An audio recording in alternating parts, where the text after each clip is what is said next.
Hello everyone, how are you doing? This is MD Tech here with another quick tutorial. In today's tutorial, I'm going to show you guys how to create and use labels in your Gmail inbox. So labels are an interesting feature about organizing different messages you may have in your inbox. So in today's tutorial, I'm going to show you guys first how to make sure they're active on whatever section of Gmail you're looking for, as well as how to actually label certain items, as well as creating your own categories. So this should hopefully be a pretty straightforward process, and let's go ahead and jump right into it. First thing I recommend doing would be to select the gear icon up at the top right, and then select the See All settings, select the Labels tab, and then you want to make sure it is enabled in the show position for your inbox in here, and you want to enable it for all mail, which I actually would suggest you enable it for if you want to use labels in here.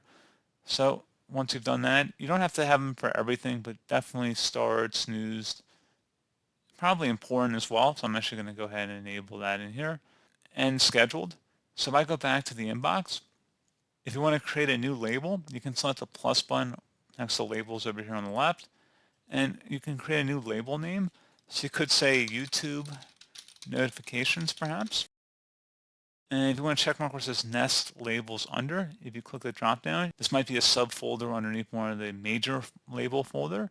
So if you want to have like a parent folder in here, you can select that. Otherwise, you can just uncheck that option.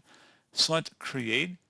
And then if you want to have certain labels for certain emails you may have received to go into there, you can either just select the little arrow next to that email and then select the little label icon up here at the top, and you can move it to one of these folders or multiple folders if you choose to do so.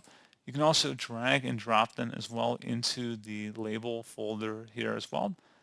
And if you ever want to remove any of these labels or the label folders, you can just select the three-dotted icon next to it and then select the remove label button and then select delete. Doesn't delete the email, it just deletes the label. So again, pretty straightforward process. Do hope I was able to help you out, and I do look forward to catching you all in the next tutorial.